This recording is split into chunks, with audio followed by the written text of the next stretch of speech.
Good morning students, once again we are here to discuss the third video of the second chapter of English first flight of class 10, and the second video is Nelson Mandela a long walk to freedom.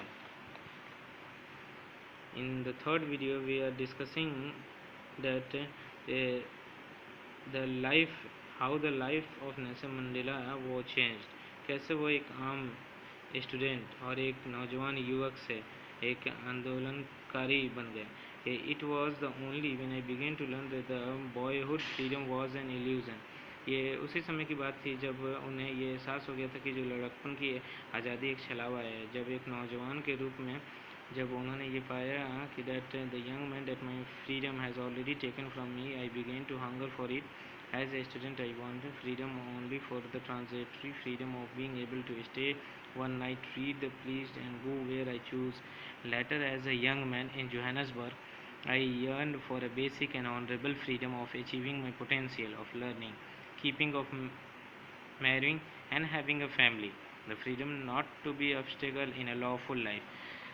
तो ये उस समय की बात है जब वो खुद सोचते थे कि वो लड़कपन की आज़ादी एक छलावा थी। जब उन्हें एहसास हुआ कि नौजवान के रूप में मैंने पाया कि मेरी आज़ादी मुझसे पहले ही छीनी जा चुकी है, मैं इसके लिए तड़पना शुरू कर दिया। शुरू में ही मैं विद्यार्थी के रूप में मैं केवल अपने लिए आज़ादी चाहता था। रात को बाहर रहने, घूमना फिरना, क्षणिक आज़ादी, जो चाहे वो पढ़ना, जहाँ चाहूँ वहाँ रहना, जाने की आज़ादी थी। बाद में जोहानिसबर्ग में एक जवान के रूप में मैं अपने अंदर की शक्ति को प्राप्त करने की, खुद की कमाई कमाने, शादी करने और एक परिवार रखने की आधारभूत और सम्मानजनक आज़ादी के लिए तड़पता था। वो आज़ादी जो नियमानुसार जीवन में कभी बाधित ना हो। But then I slowly saw that not only I was not free. मैंने देखा कि धीरे धीरे न केवल मैं ही फ्री हूँ बल्कि मेरे भाई बहन भी फ्री नहीं, उनकी आज़ादी भी रुकी है।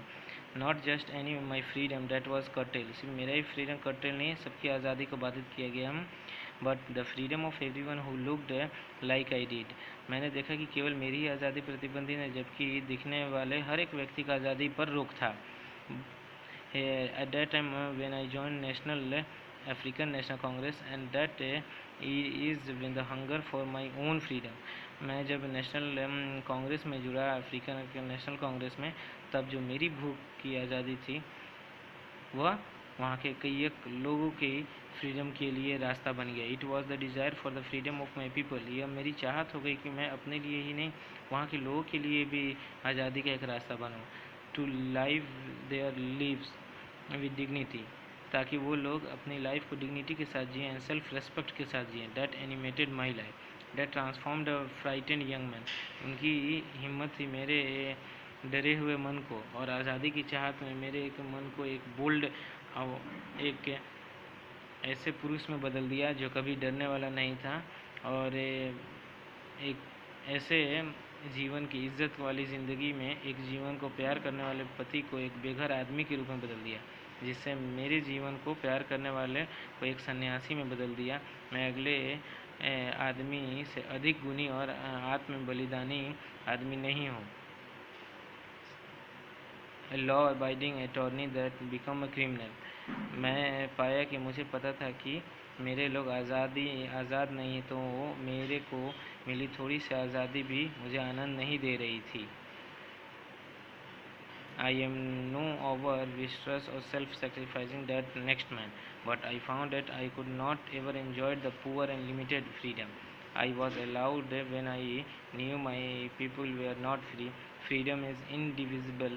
The chain as any one of my people were the chain on all of us. The chain on all of my people were the chain on मी। मैंने ये देखा कि आज़ादी व्यक्तिगत नहीं होती, मेरे लोगों में से एक के ऊपर पड़ी जंजीर भी सभी के ऊपर पड़ी जंजीरों के समान थी, और जो जंजीर सभी के ऊपर पड़ी थी वो मेरे मन के ऊपर भी और मेरे ऊपर भी पड़ी थी। I knew that the oppressor must be liberated, मैं जानता था कि गुलाम बनाने वालों को भी आज़ाद करना पड़ता है। And just surely as the oppressed, इस प्रकार की गुलाम को। A man who takes away another man's freedom is the prisoner of hatred, वह आदमी जो दूसरा आदमी की आज़ादी छीनता है वो खुद नफरत का कैदी होता है। He is locked behind the bars of prejudice, वह और तंग दिमाग की सलाखों के पीछे होता है। एंड नैरो माइंडलेस, और उसकी खुद दिमाग एक नैरो माइंडेड होता है जो एक दकियानूसी ख्याल के पीछे दबा रहता है। I am not truly free if I am taking away someone's else freedom. मैं उस वक्त तक आज़ाद नहीं हूँ यदि मैं दूसरे की आज़ादी छीनता हूँ। Just as surely I am not free when my freedom is taken from me. The oppressed and oppressor alike is robbed of their humanity. मैं उस समय तक वो गुलाम बनाने वाला और गुलाम एक समान रूप से मानवता से वंचित होता है। So by this way we will end this beautiful lesson, students. ये इस चैप्टर से हमें ये इंकरेजमेंट मिलता है कि कैसे अपनी हक के लिए हमें लड़ाई लड़नी चाहिए। Okay students, that's all for today, and by this way we will ended this second chapter of your first flight, and after that we will discuss the next chapter.